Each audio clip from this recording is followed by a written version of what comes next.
speak, and I think people are going to be very interested in the conversation.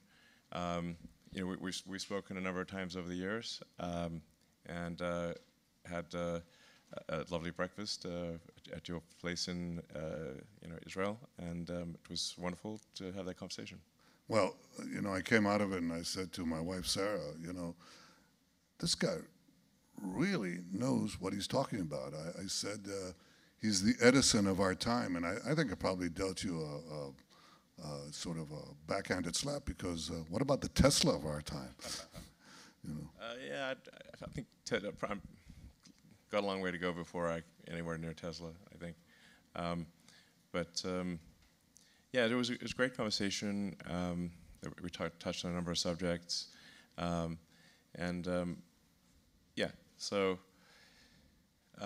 we're at a very interesting juncture in the world from a technology standpoint. If you say there's so many things happening, if you were to plot the various types of technology on a chart, the modern era, and I'd say even just like really the last 20 years, certainly the last 100 years from the dawn of human civilization, the growth of technology just looks like a wall. Technology is improving at sort of a hyper-exponential rate, and we obviously want to make sure that the technology is something that benefits humanity and to the greatest extent possible. And we're going to go in depth into artificial intelligence, which is potentially the biggest civilizational threat. I say potentially, so I'm trying not to be sort of a scaremonger or something. But when you're talking about having something that is an intelligence far in excess of the smartest human on Earth, you have to say, at that point, who's in charge? Is it the computers or the humans? There's some interesting ratios that I think are quite profound, like one of them being the ratio of digital to biological compute. So if you take also all the human brains and then all the computer circuits, and you say, what's that ratio? The ratio of digital to biological compute is increasing dramatically every year because the population of Earth is fairly static, but the output of silicon is dramatically increased. So basically at a certain point, with the percentage of compute that will be biological is very small. Anyway, some of these technologies, and I'm a technologist, and I bear some responsibility for the creation of artificial intelligence, at least a little bit. And I think we just want to make sure that we're guiding things to a technological, a positive future, and reduce the probability of a negative one. Well, I call it the blessing and the curse. 3,500 years ago, when Moses steered the people, the children of Israel, to the promised land, and he was standing outside, and he said, "You're going into the promised land, and you're going to find a choice between two things, a blessing and a curse." And he said, "You better choose the blessing," which was the blessing of life, and not the curse of death. And I think in many ways we stand today at a juncture for all humanity, where we have to choose between a blessing and a curse. The blessings of AI are amazing, and we see them already in Israel. We see them around the world. You can see the addition of decades of life to the human lifespan. Precision medicine dedicated to every person's genetic composition. Robots, I know you know nothing about this. Robots who care for the elderly. I think you're making some of them here. You could have precision agriculture and autonomous factories that create abundance beyond our imagination. What you call the end of scarcity, which is a departure in human history. You can have all these blessings. You can have the end of traffic jams, with subground, above ground, and in the air, AI-driven vehicles. All these things that are real promise, but at the same time, you've got the curse. And the curse could be manifold. It could be the disruption of democracy, the interference, the manipulation of minds, crime syndicates, AI-driven wars that go uncontrollable. And what you said just now which is the stuff of science fiction. I mean, we used to read these things. We used to read Isaac Asimov, you know, that machines will control humans as opposed to the other way around. And I'll tell you the worst thing about it is what you said earlier, which is that the pace of change is increasing so fast. I mean, it took us, you know, centuries at least to adapt to the agricultural revolution. It took us maybe a century to adapt to the industrial revolution. We may have just but a few years, and that we're running out as we speak, to adapt to the AI revolution. And I'm not sure that we are, certainly not in curbing the curses. And as a leader of a country that is an AI player, and could be a big player if we have our way, and I think we will, now we want to increase the blessings for not only for ourselves, but for all of humanity. We've done that with other technological innovations that came out of Israel, but in many other places. But the real question is, what do we do? What do we do internationally? What do we do globally to contain the threat? So if you were, well, you can't be president of the U.S. Last time I checked, right? But assume you are. Not officially. Not officially. Okay, so you're the unofficial president. What do you suggest we do to curb the curses and increase the blessings? Well, that's what you know, part of this discussion is about. So I've actually met with a number of world leaders and to talk about AI risk, because I think for a lot of people, they don't, unless you're really immersed in the technology, you don't know just how significant the risk can be. Now, I think the reward is also very positive, so I don't want to be, you know, I'm not in it, I tend to view the future as a series of probabilities. There's a certain probability that something will go, you know, wrong, some probability it'll go right. It's kind of a spectrum of things.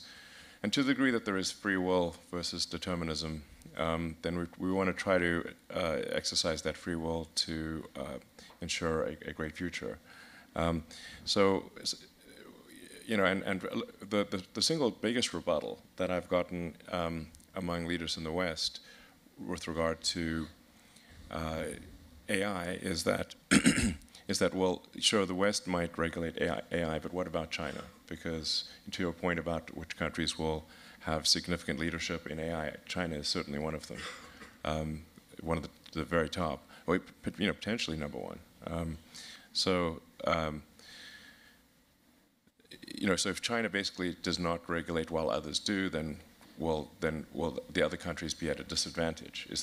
That's the single most common rebuttal that I got. So I went, you know, went to China, met with some of the senior leadership, and I talked about the risks of AI. And you know, one of the points I made is that if you create a digital superintelligence, that digital superintelligence, if it is sufficiently powerful and care is not taken, that digital superintelligence could be in charge of China instead of the CCP being in charge of China. I think that argument did resonate. Must have gotten some attention. Yeah, the CCP prefers to be in charge, and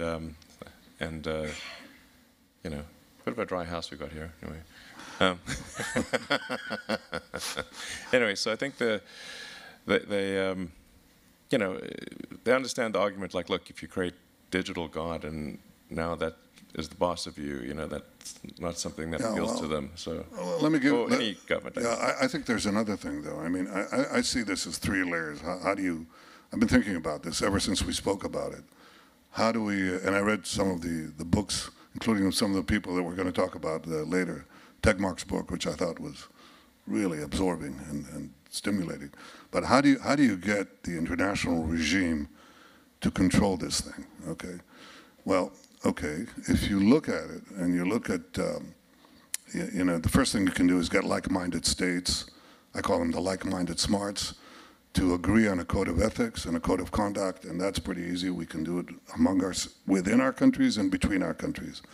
And we can cooperate to ensure the blessings and curb the curse as much as we can. We do that in civil aviation, we do it in other things too, okay? And we do that actually beyond the democracies.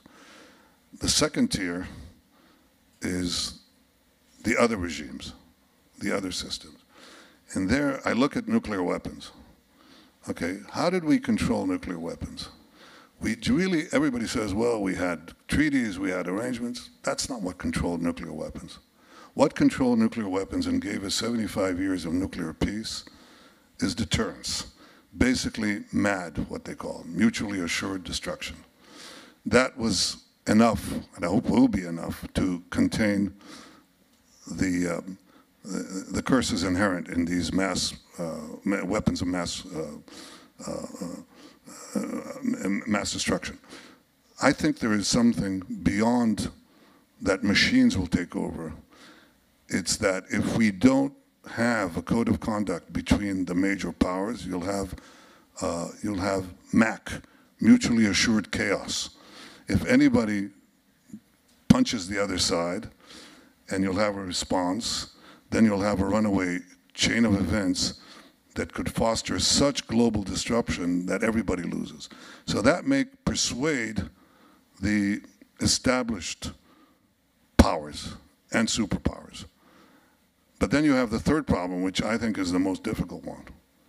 What do you do about what they call bad actors, which is a laundered way of saying rogue states, crime syndicates, runaway corporations?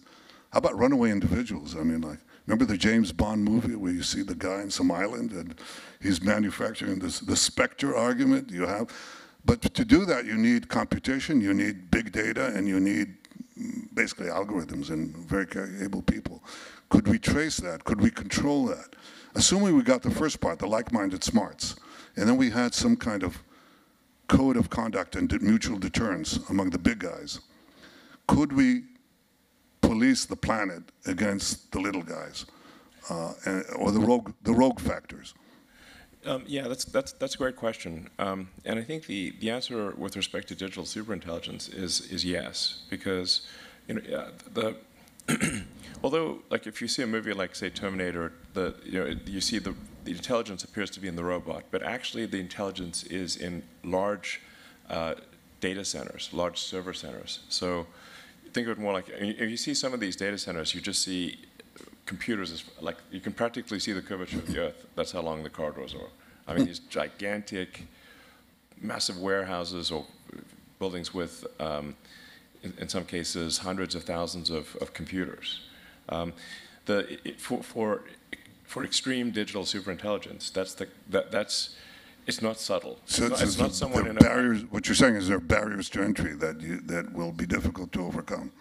What I'm saying is that you'll be able to see if you have an infrared camera from space, you'll be able to see where it's traceable. Located.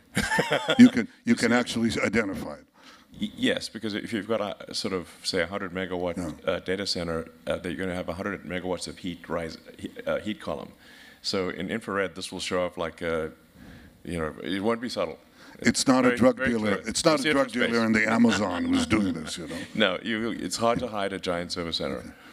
Maybe at the bottom of the ocean or something. But I mean, it requires a lot of capital. It's a lot of power, and it's not something that you can just sort of hide in a small location. Well, in the case of nuclear weapons, there are two principal components, which are the necessary and in many ways sufficient, and that is you have the capacity to enrich uranium, which requires these plants, and you have to have basically nuclear scientists. And the nuclear scientists you can fit in a room smaller than this to produce a nuclear device. Yeah. But you can trace the other component fairly well, so we know. And we're doing our best to prevent it, rogue states from having it, principally Iran. But what you're saying is there's a definable universe, a small one actually, of capable actors in AI, which I think is good news. I mean, it allows, at least for the hope of some kind of regulation or some kind of controls over it. Yeah, that essentially is what I think gives some hope for at least digital superintelligence. Now, you can certainly have, you should really think of AI as a spectrum, like a very, very wide range of simple AI that will do, automatic calendaring or something. Or in fact, one thing would be much appreciated is if we could apply a better AI for autocorrect on my phone, because that would be a great benefit. If AI is so great, why is autocorrect to suck?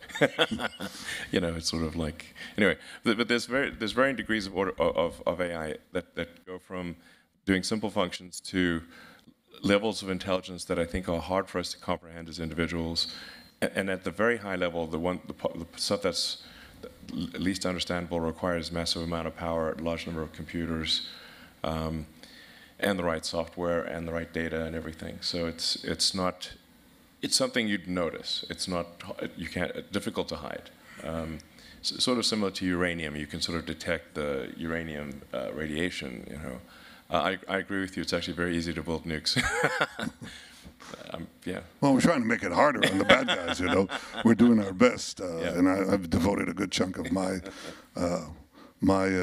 adult life to preventing Iran from acquiring nuclear weapons, because it's a bad actor. You know, it's chance death to Israel, death to America, and they want to have ICBMs to deliver that threat. You don't want them to be able to reach Fremont or New York or Dallas or any place else, and threaten you and blackmail you. Yeah, I'll tell you a funny anecdote about Iran in this case.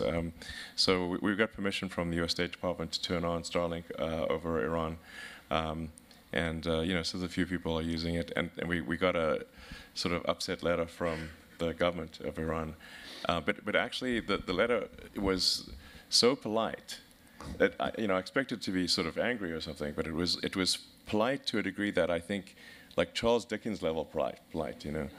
And I was expecting to see, you know, P.S. Death to America and Israel or something like that, you know. but they didn't have that. Elon, so I was like, Elon, they tried to kill the Secretary of State of the United States and the National Security Advisor. I mean, that's really chutzpah, you know. So don't be calmed I just thought it was by Charles Dickens language. No, it was very nice language, but I was like, sort of, it would have been just, frankly, just pretty epic if it said, P.S., you know, death to America. I was like, by the way, death to America. I don't know, whatever. It's just. Well, that's an interesting subject, which I hope we can pursue later on today.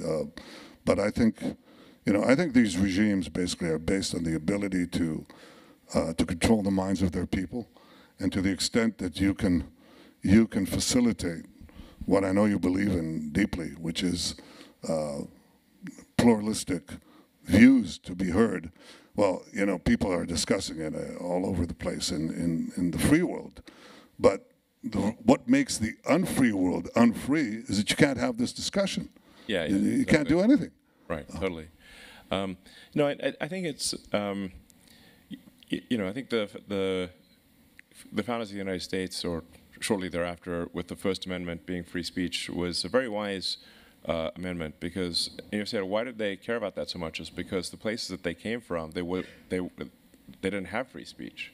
So you know, the places they immigrated from, the speech was, you know, the press and everything was very much controlled. And to your point, I think. If you don't have free speech and discussion of often difficult and contentious ideas that necessarily not everyone agrees with, then you don't really. It's very, very difficult to have an effective democracy, or because the people are voting based on the information that they receive, and if they do not know what's going on, or if they're fed a false narrative, then they cannot make their vote. They cannot vote sensibly because they don't have the information. Well, I know your commitment to free speech. I respect that, because I think it's an integral. It's the foundational thing of democracies, really. But I also know your opposition to anti-Semitism. You've spoken about it, tweeted about it, and all I can say is I hope you find within the confines of the First Amendment the ability to stop not only anti-Semitism or roll it back as best you can, but any collective hatred of a people that you know, anti-Semitism represents.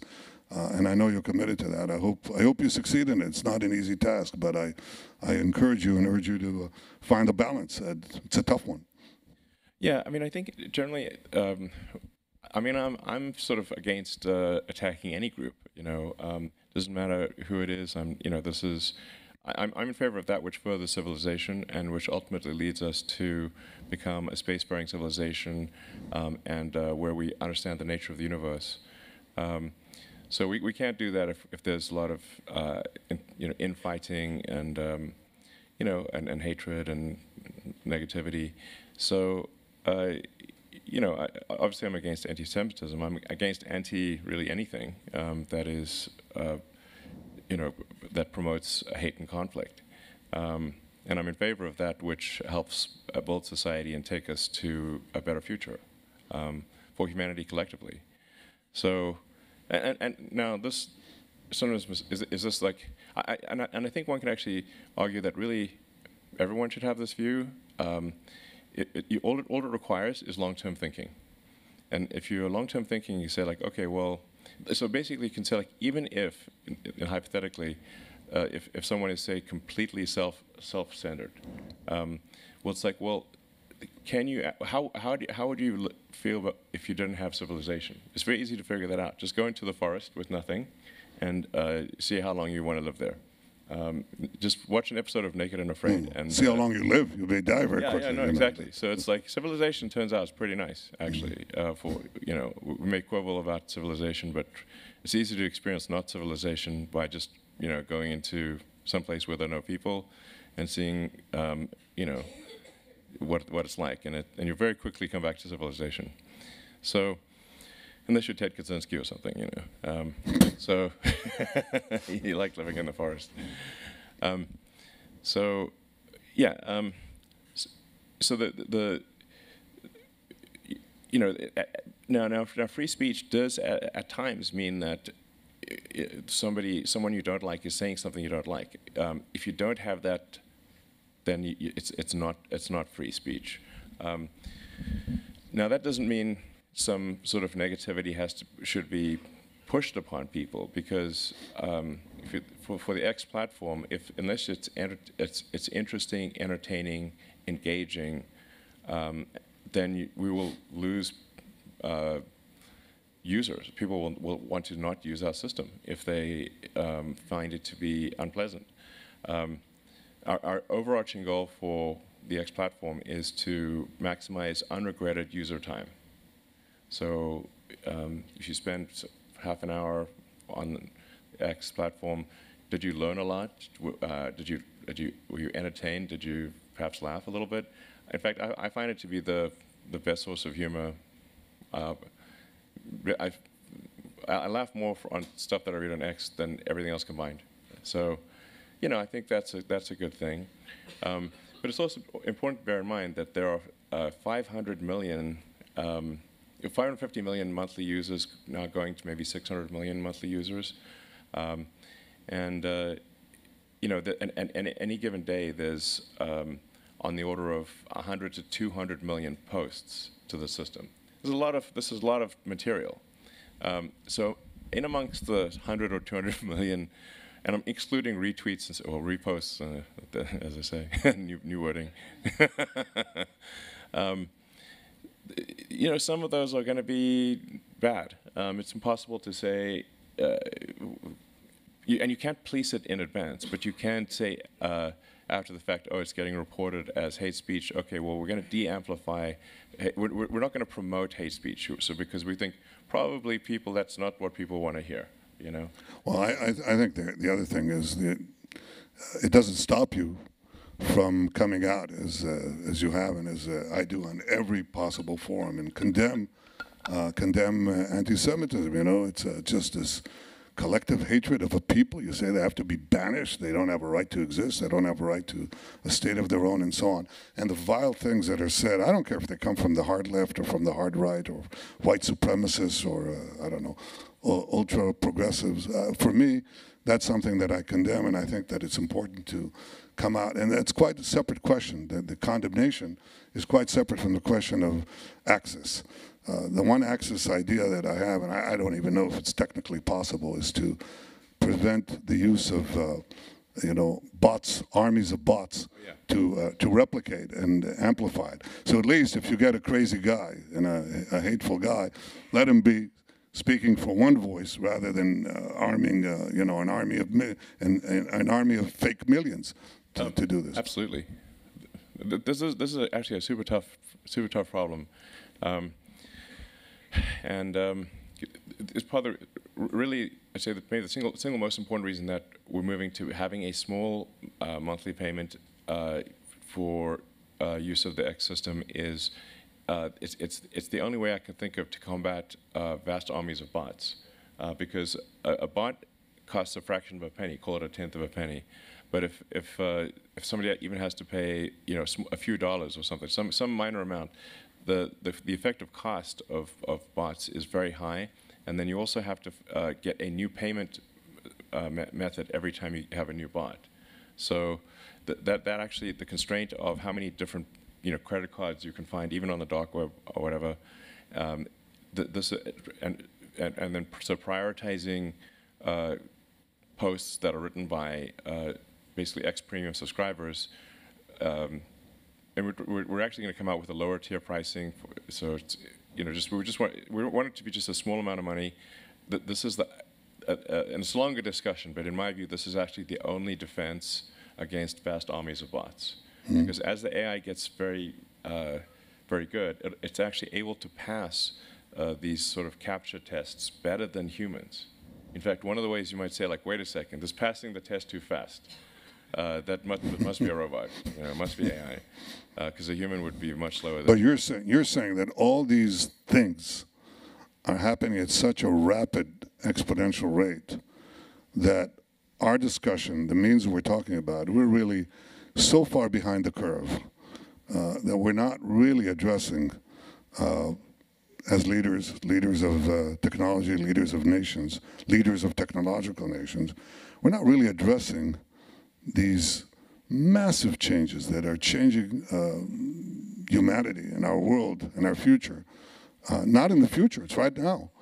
And we're not dealing with it. And I'm coming here to talk about what we do because, nobody's done it before. Usually, I'm a fairly, I don't want to say I'm a lazy reformer. I helped reform the Israeli economy from a semi-socialist economy to one of the most vibrant free market economies. But, I could do that by saying, look, let's look at what the successful countries did. And it was pretty easy. You could copy market economies. That was pretty easy. Hard to do, but easy to conceptualize.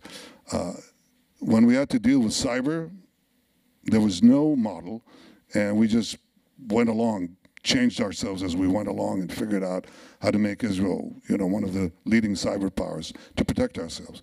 Yeah. But when I look here, there's really no one to look at. So I came to you, and I look forward to the meeting we're going to have in a short while to talk about what's the model that a democratic country, and I have to say Israel will be always a democratic country, does a democratic country do?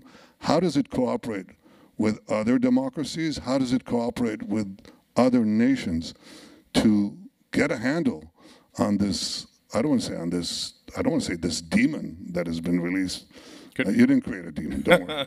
You didn't create but you created the blessing, and it's got a curse next to it. It doesn't come free. And I think we don't have much time.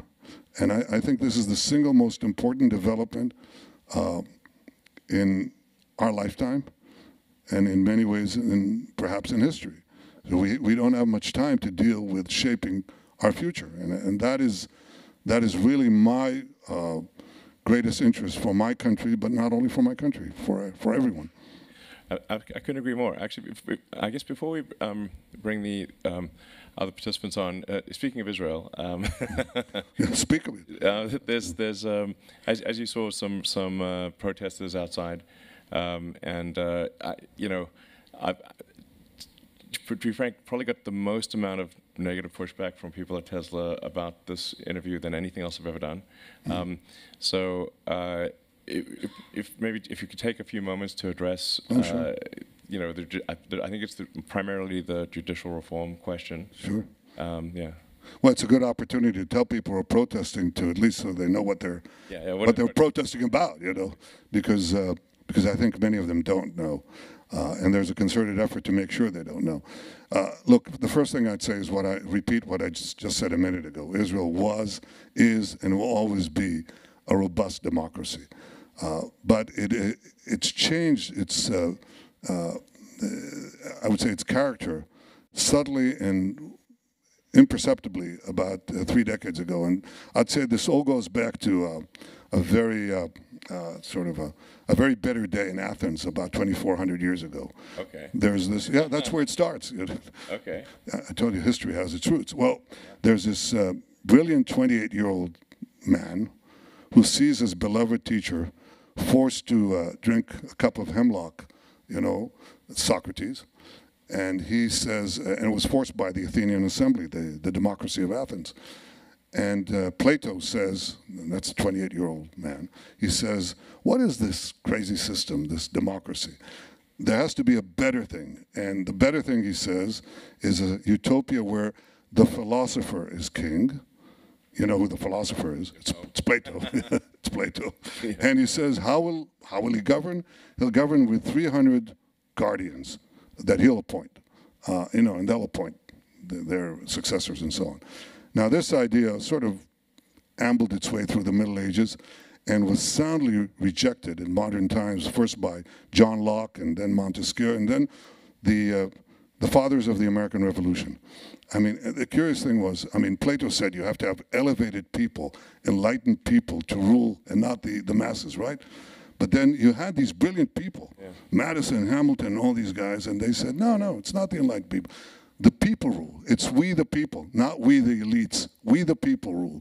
But the way you rule and the way you balance in democracies, majority rule and individual rights, is a balance between the 3 branches of government. Okay? In Israel, that balance 30 years ago began to change. And we have the most activist judicial court on the planet. So it steadily arrogated to itself the powers of the legislature and the executive, where it basically decides. Democracy is supposed to be checks and balances of the 3 branches on each other. In Israel, the judiciary has no checks and no balances. It just has power. And so there's a request to try to bring it back into line, and that has been sort of boiling all the time. I came in, and there was a proposal put in, which I thought was bad, which is to reject one imbalance by creating another imbalance. If the court can rule against any decision made by the government or the parliament, then let's now correct it by having the parliament reject any decision with a simple majority that the court makes. I thought that's a mistake. It's moving the pendulum from one side to the other side. It has to be in a happy middle. I've been looking for that happy middle. I have a majority in the parliament, in the Knesset, to legislate anything, but I didn't. I held back because I want this to be a consensus. And so we made the minimal changes that would bring back a little of the balance that we had in Israel's first 50 years, and that's what we're trying to do now. I'm still reaching for a consensus. If I can't reach it with the other side of the political aisle, which becomes very difficult in today's democracies with the polarizing effect of social media, and big money and big data that is used to polarize even further, to arrange demonstrations anywhere on the planet. Then, if I can't do it with the other side of the aisle, then I want to do it with the public. That is to have as broad a consensus for a minor correction, basically some correction on how we choose judges, because otherwise we have, basically 15, in many ways, unelected officials. By the way, I think gifted people, good people, but they replace the government. They're sort of unelected, and they decide everything. That's not exactly democracy. So we're trying to get Israel back to where it was before. I hope we succeed. I can tell you that as soon as I get back to Israel after this week, that's what I'm going to focus my attention on. I hope we succeed. But it's not, I'm described as something between, Attila the Hun and Genghis Khan. Elon, you read a lot of books. I read the Federalist papers a couple of times, I'm versed in the theories of democracy and the balance between the 3 branches of government. That's what I'm trying to achieve, nothing more. And it's not an easy thing to be maligned. I know you've never seen that, right? No, you've never I know what you're right? talking about. Me maligned, never. So yeah, no, I guess, and we don't want to spend obviously too much time on the subject since this is primarily about AI sort of existential risk. But and it's difficult for people here to say know exactly how other systems work. But certainly the press in the U.S. has not portrayed the reforms you mentioned in a positive light. They well, especially the New York Times. I mean, they're on Yeah. a fantastic obsessive campaign, but they usually get it wrong, so it's not important. So I mean, yeah. In the U.S., like the courts cannot really produce new laws, but they can Nullify. Provided it's against the Constitution. Exactly. Right. Exactly. Well, in Israel, we don't. In Israel, we supposedly have basic laws that constitute a constitution. Now the debate in Israel is whether the court can actually change the basic laws. And it's a big debate. I don't want to get into that and get people into this, but there's always a balance. You know the way you balance the power of the people, the majority, with the court in America is that the politicians choose the judges. Okay, that's something that creates constant tension, obviously, including today. But that's built into democracy. There's tension between the various branches of government. You have to resolve to make sure that you're somewhere in the middle and not in one of the extremes. And that's what I hope I can achieve in Israel. So that's, and I think it'll come out. People will see that Israel was a democracy and will be, in my opinion, a stronger democracy after the dust settles. Sounds good. It's easier than AI. Yeah, sounds good. Well, great. I guess back to AI. Is this the proper time to bring the other people on? Only after you answer one of my questions I wanted to ask you. I want to ask you two questions. Okay. First one is, who's the person that most influenced you? Well, I've been influenced by a lot of people. I've read a lot of books. I'm somewhat of a voracious reader of books. I would say probably Douglas Adams' Hitchhiker's Guide to the Galaxy would be the single most influential book, which is really a book on philosophy disguised as humor. So that'll probably be my number one. I mean, I think Lord of the Rings is one of my favorite books as well. Asimov, the Foundation series was actually helped inspire me to try to make life multiplanetary. Because I think that improves the probable lifespan of civilization. What about you? Well, the person who most influenced me was my father, who was a great historian. Yeah. And he was also the editor. You might find this interesting because you read encyclopedias. He was the editor-in-chief of the Hebrew Encyclopedia. So he was sort of a polymath. But I once asked him when I decided to run for the prime minister, and this is a few decades ago, because I've been reelected 6 times. So I asked him, Father, what is, the most essential quality that you need to be the prime minister of Israel? And he said to me, well, what do you think? And I said, well, you have to have a vision, and you have to have the resolve and flexibility to achieve it. And he said, well, you need that for anything. And I said, so what is the most essential thing? And he said, a word that surprised me. He said, education. You have to have a broad and deep education, otherwise you'll be at the mercy of your clerks. Otherwise you won't navigate the course that you want to reach. You'll be navigated to the course they want to reach. And I found that to be actually very sound advice that I find hard to maintain, but I read also all the time to increase the intellectual capital and not deplete it. And I think that also makes life more interesting, as I'm sure you do. We both, I think you read more books than I have, but I try to read a lot.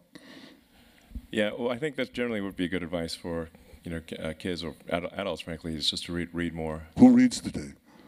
Do people read? I know. And unfortunately, I think reading has taken somewhat of a hit.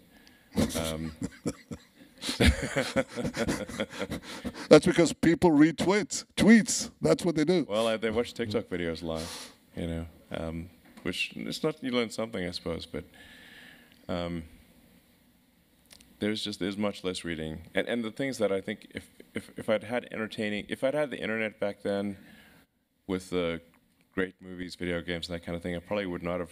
I would have read much less than I did. I kind of read the encyclopedia out of desperation because I didn't have anything else to read. You know. You read the whole encyclopedia? Yeah, pretty. I skipped. You know, I'd get something that I'm not that interested in, and I'll skip past it. So, but yeah, pretty much. That's desperation. Well, it's desperation. No, it's just like I'm running out of books. You know. Well, so, but I think it was probably a better encyclopedia than the one these digital encyclopedias today, which are unfortunately are edited in ways that are not, that don't necessarily bring out, the balanced views of things. Yeah, I mean, the fun thing about, say, like Wikipedia is, like there's an old saying like history is written by the victors. It's like, well, yes, but not if your enemies are still alive and have a lot of time on their hands to edit Wikipedia. History is written by the people who can harness the most editors. Yeah, I mean, whoever the loser has just got a lot of time on their hands, and so what are they going to do? Edit Wikipedia, literally.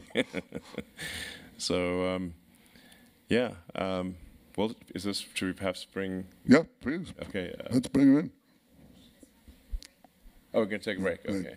Okay. So it sounds like we're gonna wrap up this, and then take a break, and then we'll add Max Tegmark and Greg Brockman.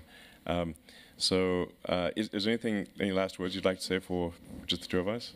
Well, I appreciate the opportunity to pick your brain on something that is so important for the future of my country and the future of the world. And I really think that we don't have much time. We don't have much time. Yeah.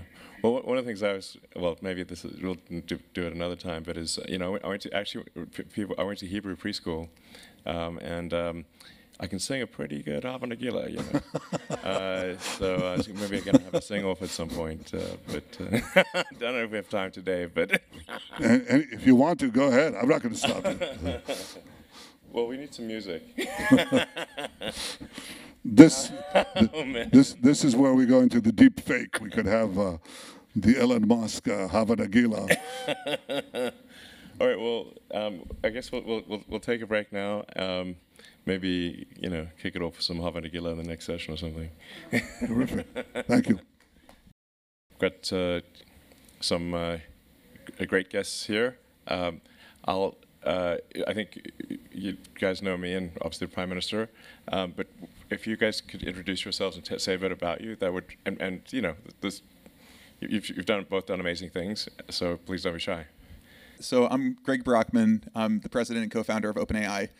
We started OpenAI out of my apartment in 2015, 2016. So yeah, it's been a really exciting time to just be able to help not just move this field forward, but try to help steer it in a positive direction. And I think that's really foundational to how I think about AI. What got me excited about this field is the fact it's going to be so transformative, and I think it can benefit everyone in huge ways, but we also really need to mitigate the downsides. And so I think that's something that really resonated with me about the earlier conversation. I hope we'll talk about a lot in the upcoming minutes. And since Greg was too modest to say so, I'm going to add something to your introduction of yourself there, which is just a few years ago when Greg and his colleagues were saying, in a few years we believe we can actually build AI that can master human language and common knowledge. A lot of my colleagues in AI were like, that's crazy science fiction. It's going to take decades. But you did it. We literally had an intern in 2016, so our very first summer, who we had this conversation about how to solve the Turing test, and we had all these ideas and whatever, and we were like, all right, 3 years, we'll solve the Turing test. And that intern told me, I'm out. Like, I'm not joining full time. Like, you guys are crazy. And 3 years later, we had GPT-2. So we didn't quite solve the Turing test, so he was right. But I think that we had far more progress than I think most people thought possible. Yep. So I'm Max Tegmark. I'm a professor doing AI research at MIT. And I think it was spot on what we heard earlier here from you, that artificial intelligence will be both a blessing and a curse. For a long time, been very excited about the blessing part, how we can use it to solve all of the problems that we haven't been smart enough to solve before and go far beyond and help life flourish for billions of years on Earth and beyond. And I also, though, I'm very concerned about the curse part. So 9 years ago, I founded this nonprofit called the Future of Life Institute. Together with Elon, we launched the first ever attempt to mainstream AI safety by launching a worldwide grants program and educate and do conferences and so on that you, Greg, participated in also to make sure we can steer this ever more powerful technology away from the curse towards the blessing direction. Well, can I say that I want to plug this book. You wrote this book, and I read it. It's a good book. It's a very good book. Was it ChatGPT or? I have an alibi because not even Greg was fast enough to have it written by the time ChatGPT ain't good enough yet to do this. but from what I hear, you guys saying it's good. Yeah, give it a minute. It will 30 seconds. Well, you see, well, let's talk about that because I think that the kind of things that you bring here are, I think, are monumental. When I see the talent on this stage, excluding myself, yes, I'm reminded of what JFK, John Kennedy, said. When he brought his gifted team into the White House, he said, "This is the most gifted team ever since that sat here ever since Thomas Jefferson died alone." So I think you're about to surpass that, and you are changing history, and I'm sure. With such power comes enormous responsibility, and I think that's the crux of what we're talking about here, is how do we inject a measure of responsibility and ethics into this exponentially changing development. How do you do that? Yeah. That's really what I'd like to know from you. I think that this should be a very interesting discussion, and I think I know. Almost everyone in AI, and I think I really can't think of anyone who's got bad motivations in AI. I think everyone I know in AI has good motivations. They want to create technology that helps the world. But one can also say, if you think of someone like Einstein, who was obviously a very sort of peace-loving person, he didn't think that there would be a nuclear bomb created as a result of his discoveries in physics. He wasn't thinking, let's make super weapons. he was thinking, let's try to understand the truth of the universe. So it's just important to.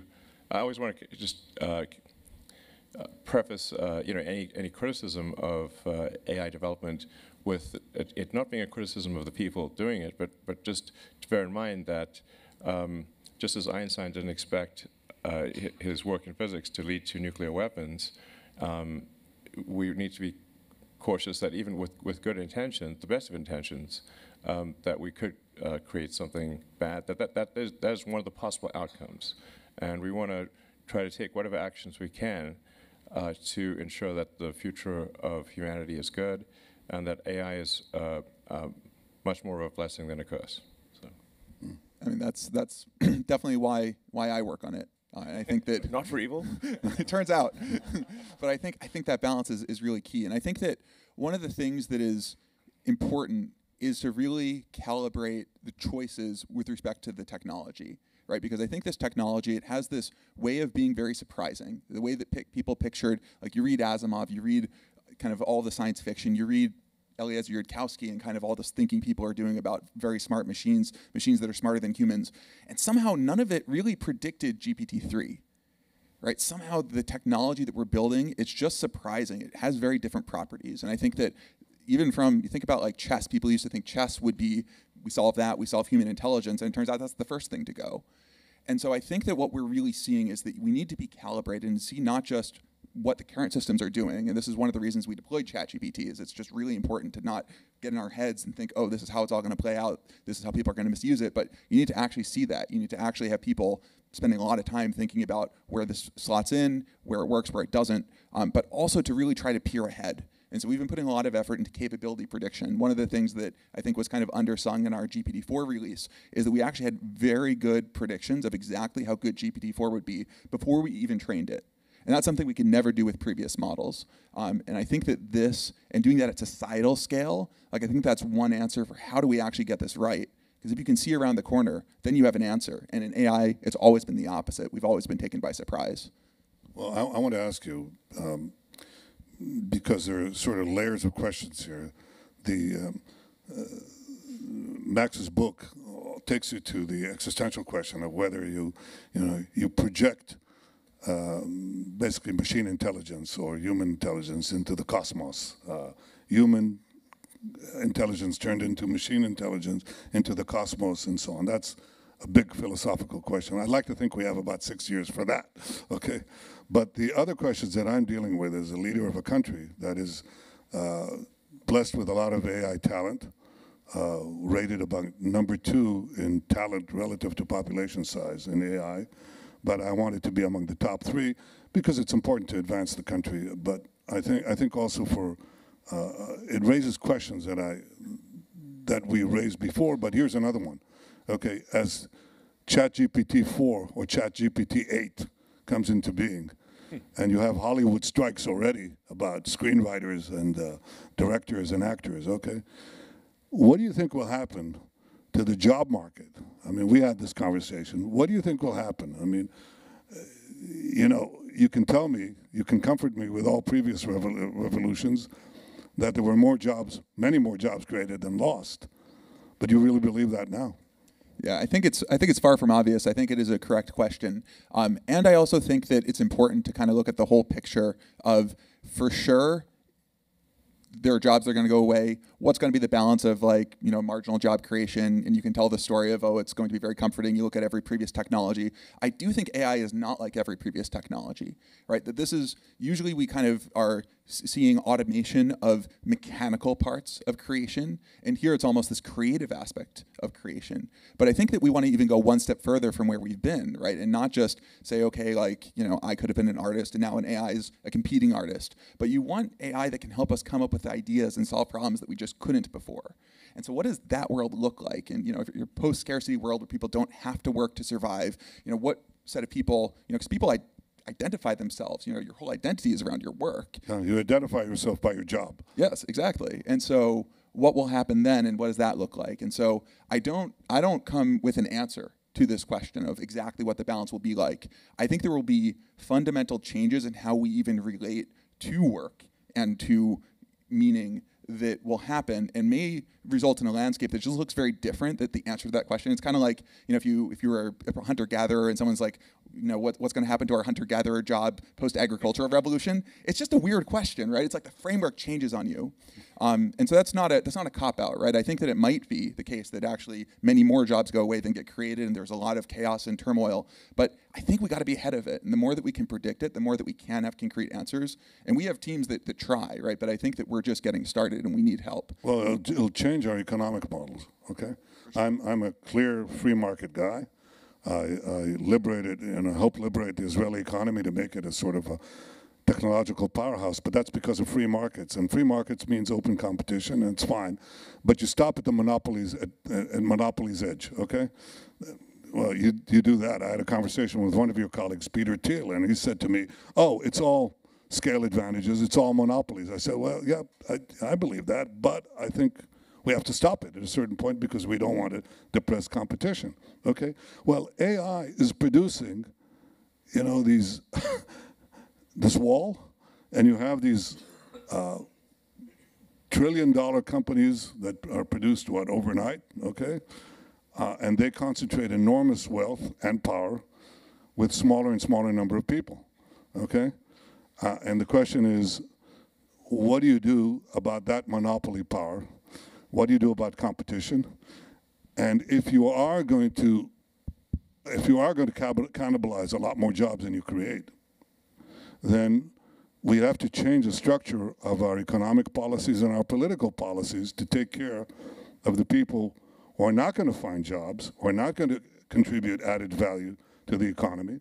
We have to make sure that they have a living, a decent one, and they have all the services. We'll probably have the money to do that, but it requires a challenging model, certainly for a free market guy, free market disciple like me. And that's coming very fast. It's not going to come slowly and we have time to adjust.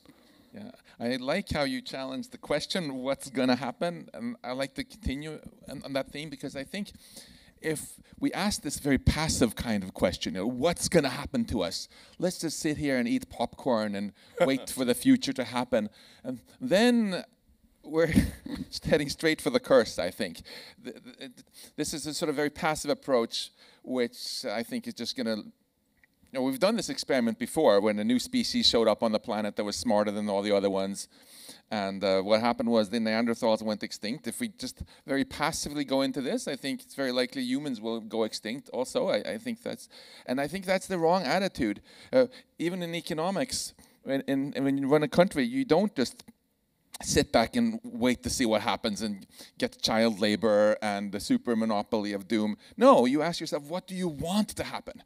And then you put in place institutions, you ban child labor, you put an antitrust. And in this case, I think the analogous question is, how do we make sure that with this ever more powerful tech, it's we who control the AI rather than the other way around, right? So I was honored that you had this book. If this book still hasn't put you to sleep, this will. Because this is a technical nerd paper I wrote with my... This one's written with ChatGPT. Yes, Stephen Mohandro, about a technological approach to how we can control machines that are even smarter than us by actually having other AIs formally prove that the AI is safe. And the reason why I'm so excited about the proving part is, the only way you can trust something much smarter than you to still do what you want is if you can prove it. Because no matter how clever it is, it can never do what's provably impossible. And it turns out it's much harder to come up with proofs about math or about what a program is going to do than it is to check that the proof is correct. You can write a 300-line computer program which will check any proof claiming anything about anything else. We can understand that. If we force AI to prove things to ourselves, to us humans, that's going to meet our specifications, then we actually have a way we can control things that are smarter than us. How do you know that the proof is not disputable? That's the beauty of mathematics.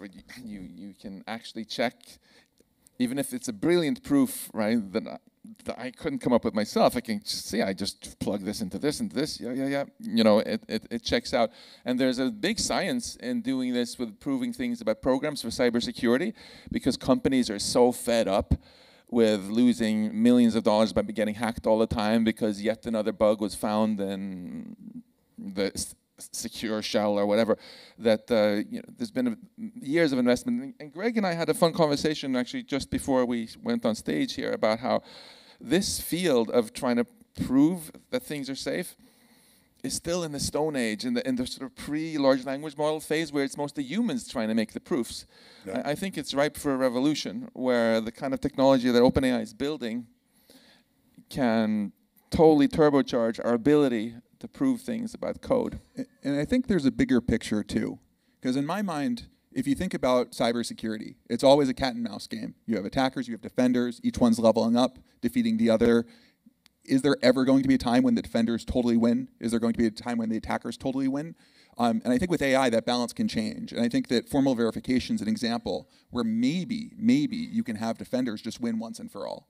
And I think there's a lot of asterisks there. I think it's definitely a maybe, but I think that at least at a technical level, formal verification has been this idea of if you could mathematically prove these systems are safe and good and that you don't have bugs in your Linux kernel, then all of these bugs we've seen, we were talking about Heartbleed and shell shock and all these bugs from the past 10 years, those would be solved. Those would go away. You would know there'd be no future one of those. Now you need to be very careful because you need to make sure that your underlying machine model is like actually correct and a bunch of details like that. But it's just interesting to think that these fundamental things we believe about how security works might just be upended. And we've never had an opportunity for that. Well, that'll give us a lot of free time, let me tell you. Yeah, exactly. And it's worth adding for the nerds listening to this who like to code, normally debugging, all that ever does is all it can ever accomplish is prove that there is something wrong. If you don't find any bugs, is there one more or not? Whereas when you prove it, when it's what's called formal verification, as Greg said, that means You seal the deal. guaranteed. You seal the deal. Seal the deal. Okay, all right. That assumes, by the way, that mathematics is, that's it. It's the law of the universe. It's not going to change. You're not going to get alien mathematics. You're not. You don't need to assume that, actually. Well, you sort of get do. into Gödel's incompleteness theorem and things like that. That comes in a big way when you're dealing with infinities of various kinds. All the computers, even Greg's very biggest servers, it's all finite. I would say you still got to watch out for the alien mathematics. But you can totally formalize what it means that it's impossible to hack into his laptop. And if you have a rigorous proof, I think that seals the deal. So I think that beyond these, these enormous questions that you raise, I think for me, the immediate problem is to fashion a national policy, which I intend to announce in a few months. And you guys are stimulating me, I have to say, this visit. But you sort of think, okay, what is it that you're trying to achieve? You're trying to better all the systems, transportation, health, education, agriculture, production, everything, for government, for the private sector, for philanthropy, for academia, and so on. And what is the role of the government in this? And various countries are seeking solutions to this. What do you do? What kind of instruments do you build?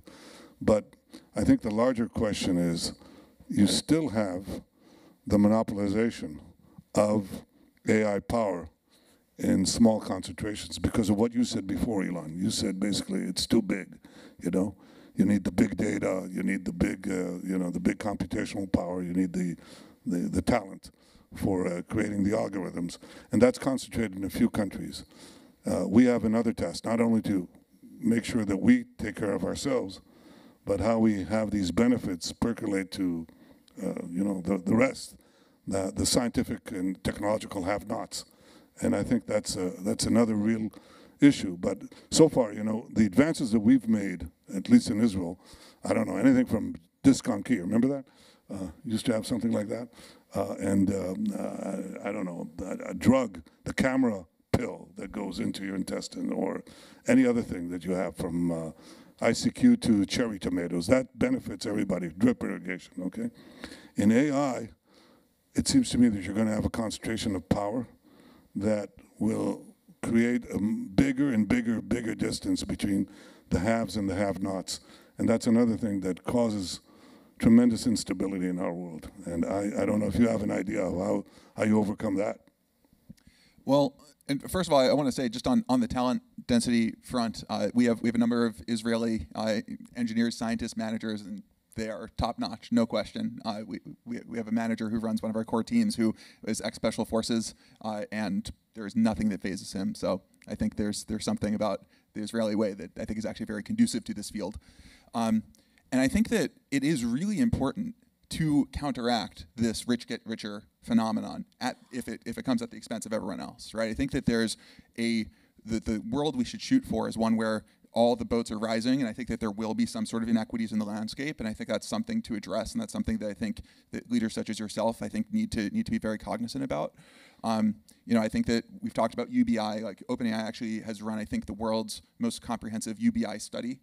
Something people talk about, universal basic income, the idea of just the government just distributes money, right? That's just what it does. If most people are not working, producing, dollars themselves, and there's a world of plenty, is that a mechanism that can work?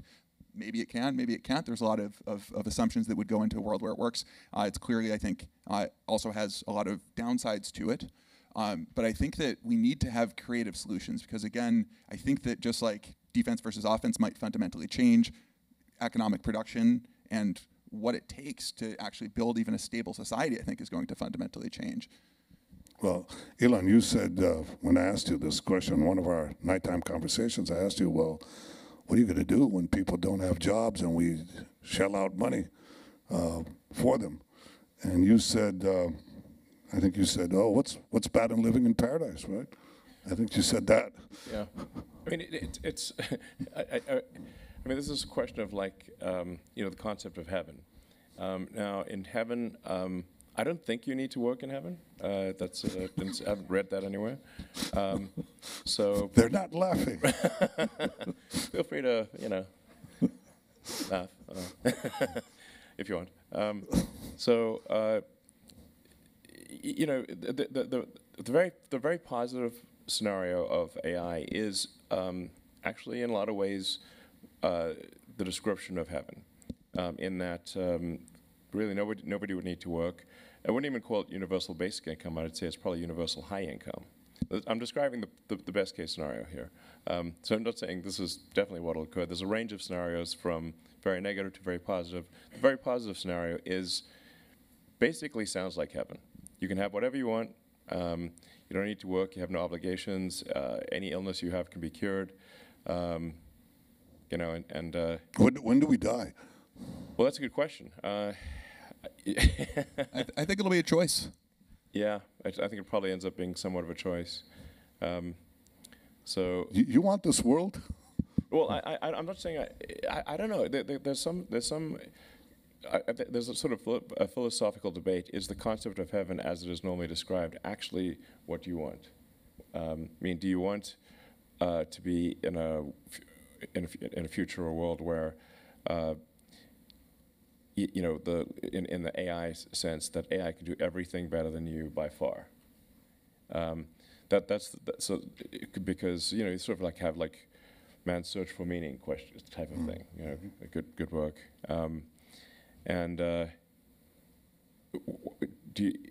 What meaning if like I said, if the AI can do everything better than you, do we live a life of hedonism? I don't know. It's hard to say. But that is where things are headed in a positive scenario is that there would be no scarcity of goods and services. The robots and computers can make as much of whatever you want for as many people as you want, with really no limitation. Any scarcity we have would be artificial, meaning like if you define that a particular artwork done by a human is unique and special, then it's artificial scarcity, but there will be no actual scarcity unless we define it arbitrarily, just define something to be scarce. So I think for a lot of people that is a good future. I might be personally a bit frustrated because I'm like, well, what am I supposed to do now? You know. You'll think of something. You'll think of something. I think that this is a very interesting set of challenges. What would we do if people have no jobs? But I think it's important to remember that we're not automatically going to end up in this situation in the way you're thinking about it now. We could also, I think, very likely end up in a situation where people have no jobs because there are no people anymore, where we literally go extinct. You know, if we had a statement that came out in May, right, that I think Sam Altman and you both signed, right, saying, and Ursula von der Leyen came out with it a couple of days ago, saying we have to take seriously human extinction. And if this sounds like very crazy science fiction, you know, we were joking, but just a few years ago, all your success sounded like science fiction too. And you said that we don't have a lot of time. These are things that could happen relatively soon. And there's, it's very important to me, because I want the good future, to think about how we steer away from those sort of scenarios. One way in which we could end up in this kind of bad future is pretty obvious. You know, the idea that we can lose control to something more intelligent is not new at all. Alan Turing himself said this in the 50s, that's kind of the natural thing to expect. Yeah. That's what always happened on our planet before. When a new, smarter species came in, it took control over the older ones, and then, you know, bye-bye Neanderthals, bye-bye mammoths, whatever. More concretely, I think, even though Hollywood is full of scenarios where someone somehow loses control of the AI and it takes over, there are more sneaky ways in which we could end up in this sort of bad state, even more willingly. So, for example, right now, I'm a big fan of the free market too. But it's the fact that if people are competing against other people, they will often cede control voluntarily to machines to get an edge on the other guys. So companies who replace workers with machines outcompete companies who don't. Armies who cede control to machines outcompete armies who don't. Once we have really powerful AI that's better at running companies and countries than humans, then countries that replace their prime ministers by AI might outcompete others. And then we end up in this future where all these things are happening, but it's not our future anymore. And we're like, wait a minute, where did we go wrong here?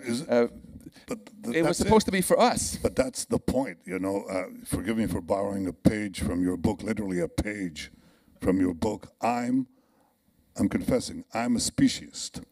Okay, I'm okay. Hard not to. Okay, so I'm for the human species. Okay, we can talk about other evolutions and machine-launched intelligence and so on, but I'm for in the Jewish tradition, there's a saying. How do we translate this? The impoverished of your own city, of your own town, precede the impoverished of other towns. So the human species, as far as I'm concerned, is something that I'm vitally interested in maintaining. And I'll tell you that the problem we have is not merely extinction, which I hope maybe you can extemporize, just elaborate on. But here's something else. Even if we don't go extinct, how do we define ourselves? You talked about that, Greg, okay? So we defined ourselves. We had this myth in the Bible. We had heaven, paradise. You can just pick off the trees, pick off the fruit from the trees. You'd have to do nothing. And then the serpent comes and messes things up. And then we're condemned to toil for our labors. Life is a struggle. It's defined as a struggle. It's defined all the time as a struggle where you're competing with the forces of nature or with other human beings or with animals, and you constantly better your position. This is how the human race has defined itself. And our self-definition is based on that, both as individuals, as nations, as humanity as a whole. Now that could be challenged, and it is challenged. So it's both our self-definition throughout human history and evolution that is being challenged, and also the question of our continued existence, which you can please explain why you think we're in danger of extinction.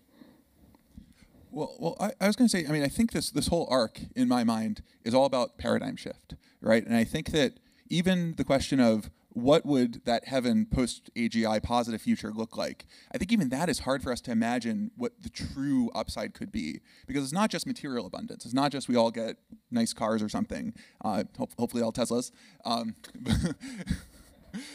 But also that everyone gets a great education, right? Everyone has that story of that one teacher that they had who paid attention to them and inspired them on a specific subject. Imagine if you had that teacher for anything you wanted constantly, and just how much better of people would we be, how much better would we relate to others. Like, that is just one example of the kinds of upsides that are possible. And I think the question of, well, what does it mean to be a human? If you, back to how do you predict what's going to come next? Actually, the thinker who I think had the best foresight about how the AI revolution was going to play out is actually Ray Kurzweil. I agree. Yeah, and his book Singularity is Near gets like a lot of shit. I think that people kind of assume it's going to be this almost like just sort of religious text, but instead it's a very dry analytical text. And he just looks at the compute curves and he says, this is the fundamental unlocker of intelligence. Everyone thought that was crazy, and now it's basically true. It's basically common wisdom.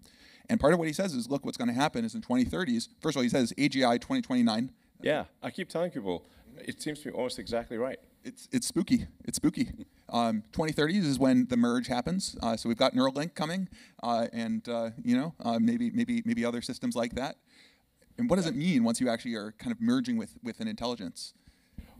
Well, Neuralink is necessarily moves slower than AI because, whenever you put a device in a human, you have to be incredibly careful. So, I think.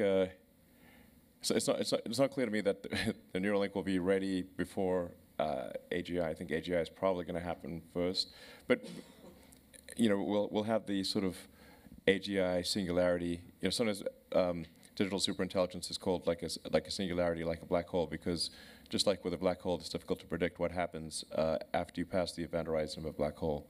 And we are currently, circling the event horizon of the black hole that is digital superintelligence, the event horizon.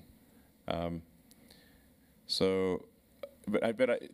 of the reason for Neuralink, although initially it will be very helpful to people who have brain or spine injuries, just doing basic stuff, like enabling people who are tetraplegics or like a Stephen Hawking to communicate actually even faster than I'm communicating with a fully functional body. And ultimately to improve the bandwidth between the cortex and your AI, the AI version of yourself. In fact, I think a lot of people perhaps don't quite realize that they're already a cyborg. So you've got your limbic system, your sort of basic drives, your cortex, which is the thinking and planning, and then you have a tertiary layer, which is your computers, your devices, your phones, laptops, all the servers that exist, the applications. And in fact, I think probably a lot of people have found that if you leave your cell phone behind, take it away. if you forget Get your panicky. yeah, if you forget your cell phone, it's like missing limb syndrome. You know, you've like where'd that thing go? Losing your cell phone is like missing limb syndrome. So because it is, your cell phone is an extension of yourself. The limitation is bandwidth. So the rate at which you can input or I should say output information into your phone or computer is very slow. So with a phone, it's really just the speed of your thumb movements, and with best case scenario, you're a speed typist on a keyboard, but even that data rate is very slow. We're talking about tens, maybe hundreds of bits per second, whereas a computer can communicate in trillions of bits per second. And this is admittedly somewhat of a Hail Mary shot or whatever, long shot, is that if you can improve the bandwidth between your cortex and your digital tertiary self, then you can achieve better cohesion between what humans want and what AI does. At least that's one theory. I'm not saying this is a sure thing. It's just one potential iron in the fire. And if ultimately, hundreds of millions or billions of people get a high bandwidth interface to their digital tertiary self, their AI self effectively, then that seems like that probably leads to a better future for humanity. So I'm getting somewhat esoteric, but hopefully some of this is making sense. And like I said, it's a long shot. But what I find interesting is that I've not found any human who wishes to delete either their cortex or their limbic system. I suspect nobody in this room wants to do that. So we're all quite Or their happy. cell phone. Sorry? Or their cell phone. Well, no, I've met people who don't use a cell phone. It's rare. Okay. Well, I confess, for years I avoided this, and I avoided it. I didn't even have. Not only did I not have a cell phone within my immediate radius, I didn't have a television set. My phones were 35-year-old phones, because I was Prime Minister of Israel, and I knew what this means. Okay, I mean, maybe your audience doesn't know, but we knew. Now, having spent some time in the opposition, I lapsed into the use of the cell phone, and I find it very hard to dissociate from it for the reasons that you said. It's become an extension of, a repository of memory, the ability to get information very fast, which you say correctly is very slow.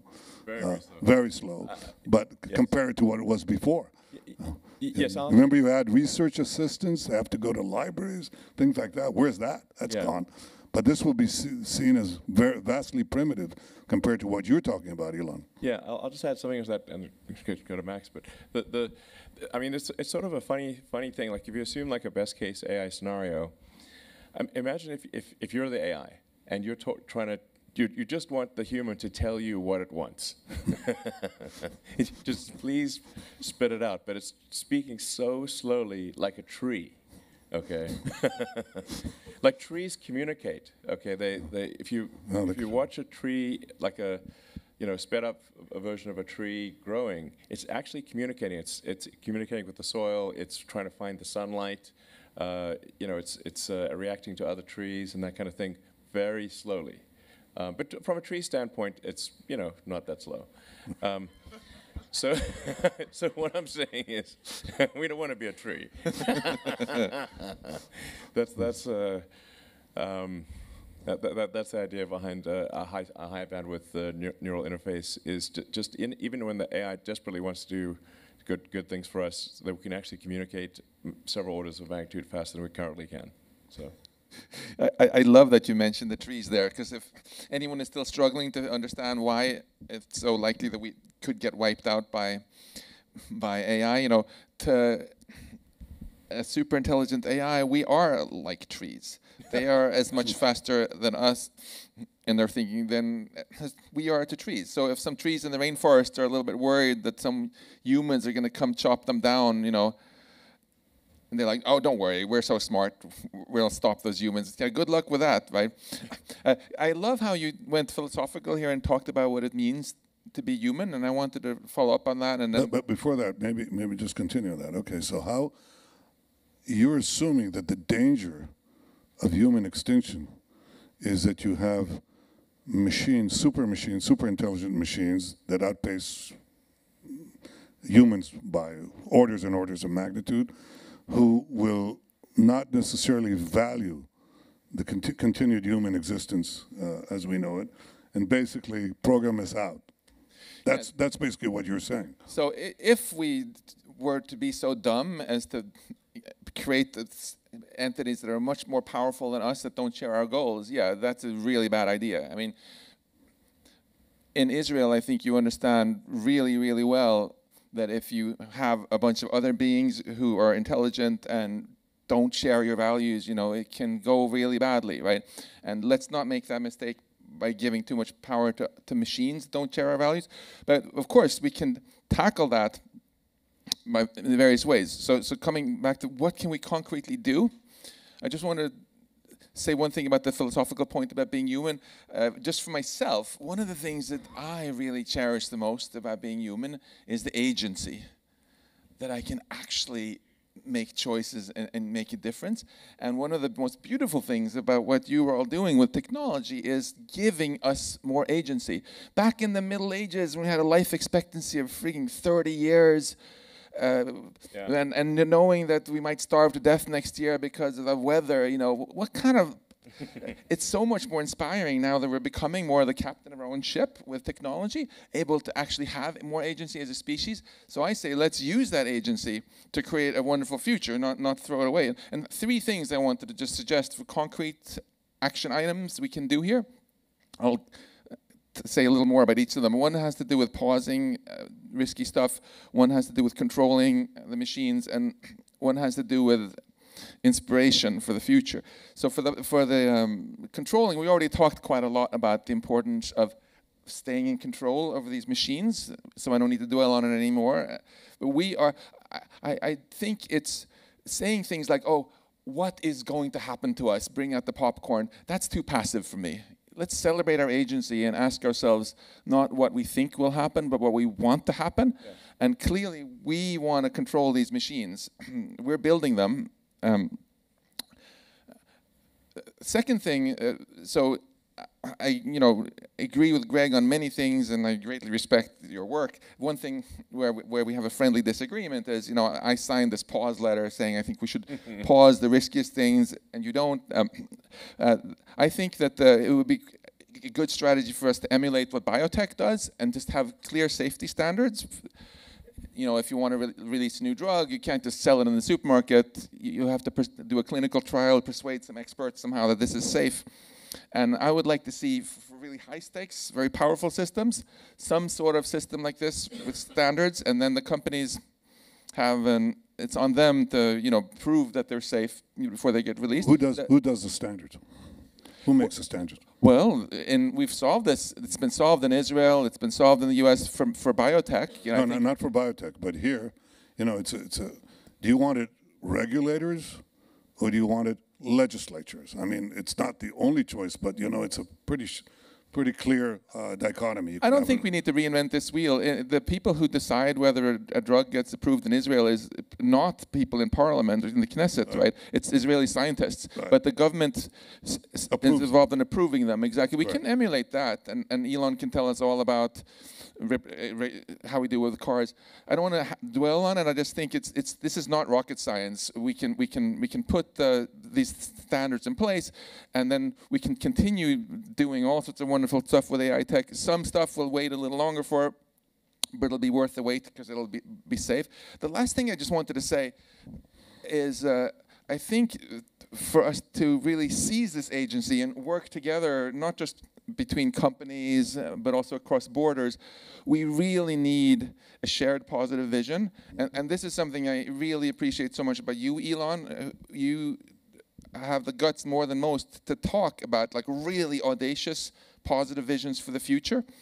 You know, what is it that makes people collaborate and put little squabbles aside? It's always a shared positive vision where people realize that if we collaborate, we'll all be better off. You know, technology is not a zero-sum game, right? You can take countries like Sweden and Denmark that had been killing each other for centuries and flat GDP, you know, and then technology came along and they both got dramatically better off. It's so obvious that the technology that you're building, you know, can make all humans just spectacularly better off with AI, and not just on this planet.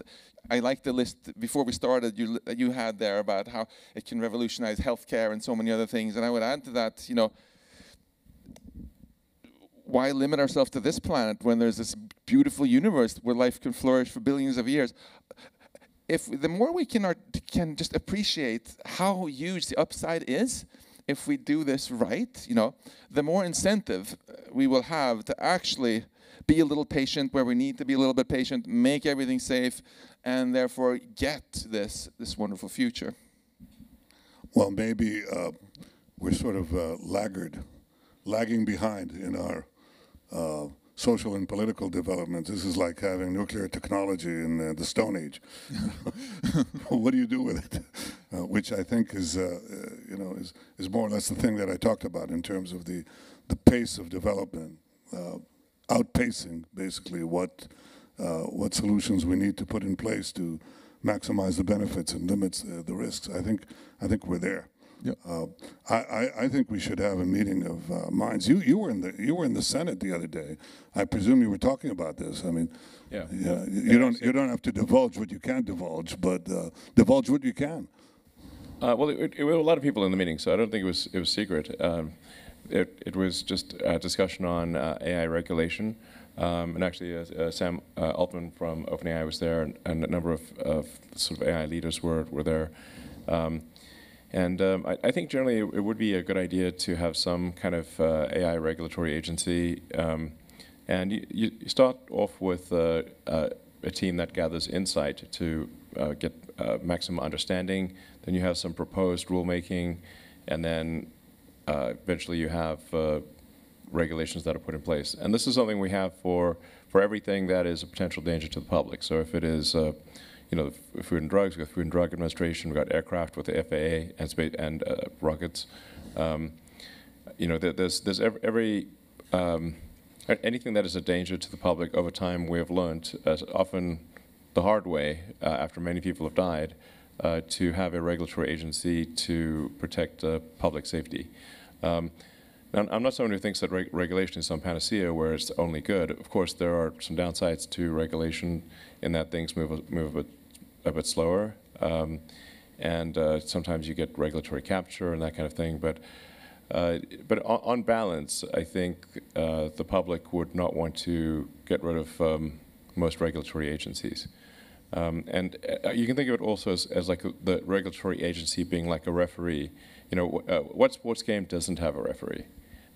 You need someone to make sure that that people are playing fairly, not breaking the rules, and that's why basically every sport has a referee of one kind or another.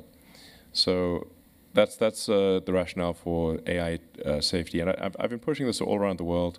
And when I was in China a few months ago, meeting with some of the senior leadership, my primary topic was AI safety and regulation, and they after we had a long discussion, agreed that there's merit to AI regulation, and immediately took action in this regard. So. So sometimes we'll get this comment of like, well, if the West does AI regulation, surely then what if China doesn't and then leaps ahead? And I think they're also taking it very seriously, because the opposite of whatever moral constraints you program into the system. I mean, Greg, I don't know what you what are your thoughts on this? Yeah, I mean, I think that, again, it's just like this technology is almost backwards from how you'd expect it to work. Like, I think that a lot of people talk about the paperclips problem of, if you think of that as, if we literally program into a machine, make as many paperclips as possible, and it gets really smart, and it's like, well, there's all these houses and factories and other things that are not producing paperclips. They're all going to be just paperclip production now.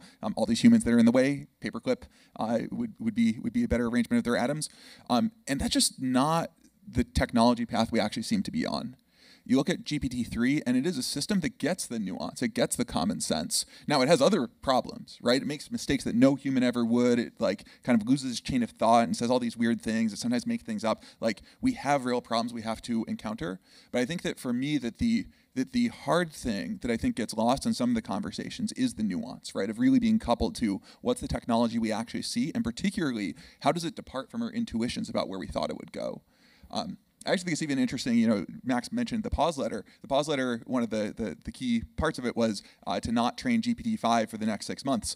And we looked at that and we were like, well, we're not training GPT-5 for the next 6 months anyway. And so, it's just like, again, if you kind of miss the sort of nuances of what's going on at a mechanical level, and some of this does require getting like really in the weeds and coming and talking to us and us opening up and showing kind of our in-progress work. And I think that's something that will be very important as you think about moving to these very powerful systems. And I also think there's another blessing and curse of how the technology is playing out, where we talk about digital superintelligence, and we also talk about ChatGPT. These are very different things, but somehow there's going to be a smooth continuum between them. Mm-hmm. And so I think that the blessing is that we see a little bit into the future. We have a little taste of a system that, I talked about a personalized tutor for everyone. You kind of have it. Now, it's not a perfect tutor. It's got a lot of problems, but you can go use ChatGPT for free to ask it about anything, and it'll give you something sometimes actually pretty insightful. Well, fair enough. I'll withdraw the. I'd give it a 7.5. All right, sometimes rises to an 8, but you'll get there. You'll get to a 10. We will definitely. No Maybe question. To a 12. That's right, and I think it's great for people to see it while we can still laugh about it, right? And I think that when it starts coming up with the new ideas, you type in some problem you're having at home trying to figure out how to do something, and it just comes back with, oh, you should say this to this person, and you should do that. You should, here's how you should rearrange your schedule. And it's just like great ideas. Like, that's going to feel so different. And then one day when we're actually having a system that can actually just autonomously go off and do a bunch of research and say, here's this crazy chemical formula, like, please mix them together in these ways. You want to make sure that thing is trustworthy, right, before you start mixing those chemicals. And so I think that this question of how do we separate out the sort of diffusion of today's AI technology and application and really, all the debates that we're having, let those happen. Open source technologies like that everyone's building, we should not squelch those. We should actually promote those. But I think that also looking ahead, being ahead of the game here and saying there is going to be a point, and we're hitting that wall, where we're going to be building the most massive machines that humans have ever built. Like Elon talks about these massive rows of data centers with all these computers. Like it's one of those things where you kind of have to see it to really feel it. Like I've walked through some of these data center halls, and you just get a sense of the scale of what's being built. And it's very different when it's abstractly just like you're looking at, oh, is this many GPUs, and looking at numbers. It's like you just realize the mechanical force that is behind what you're building for cognitive intelligence. And I think that kind of thing we need international answers for. I fully agree with you. I think, first of all, with all due respect to the pause button, we ain't going to get it. It's not going to happen. I think you can't put the genie back into the bottle, and I'm not sure you can slow it down. The only thing you can do is just accelerate our own efforts. And I think you're right, it has to be international. I think you start with the like-minded and like-valued states. You start with that. And frankly, I think, obviously, you know what AI stands for. It stands for America and Israel, obviously. I'm just plugging my own country, but it's not an empty plug, because I think that there's a concentration of talent in Israel that makes it more than a mouse compared to the American elephant. It's more than that. It's a very nimble mammal, very fast, compact, and it's also got this feed of military AI, which moves very, very, very fast and takes a very large part of the population. The talent's there, screens it and trains it very quickly. So I think that you start with the like-minded states. You definitely should have a very robust conversation. First of all, decide among us what is something. There are things that we wouldn't want to share, and it's obvious, related to our security. There are standards that we have, ethical standards and other regulations that we have to achieve quickly between industry and governments, quickly. And then I think we have to conduct a robust discussion with the other powers of the world based on their self-interest, as you began to do. And I think that's a pioneering work. And I think we have a shot, maybe, at getting to some degree of control over our future, which could be amazing. I'm not sure I want to live in heaven. It could be boring. I don't mean the boring company. I mean, it could be boring. But I think we're headed, I'd much rather have a boring heaven than an interesting hell. So here at Tesla, they have a different name for pause button. They call it the brake. And when we launched this pause letter, right, I personally didn't think that it was immediately going to cause a pause. For me, the real purpose of it was to mainstream the conversation about these issues, which really did happen. And I really appreciate you and Sam and your colleagues for saying very openly that there may come a time when you will want to pause certain things if you meet certain criteria, right? Now, if Elon says that there may come a time when he's going to slow down his Tesla, I would trust that more if I knew that Tesla actually had brakes in it, so that they had like a mechanism by which he could actually slow it down. So this is something I'm very curious actually to hear from you about. What criterion would you say that you all have? Can you say it in the future? Say it already now. Like, what are some things which would make you want to pause? And then, won't it be difficult with the actual mechanism, like to resist commercial pressures to continue, even if you and Sam want to pause? Well, I actually kind of agree with both of you, right? That I think that my picture of how the future is going to play out in terms of AI development is not as simple as, oh, you're scaling models and then you see something a little bit weird and then you like stop all scaling and you all go home or something, right? It's definitely not going to be that. I think that we need to be making maximum velocity efforts towards a good future, right? And I think that is something that you don't want to pause. You actually want to put the foot on the pedal. Now, of course, the question is, what actions actually get you towards there? Which ones are against it? I think that nuance is something that I think is what we should be debating. But that's why I actually bounce a little bit off of the framing of a pause, because I think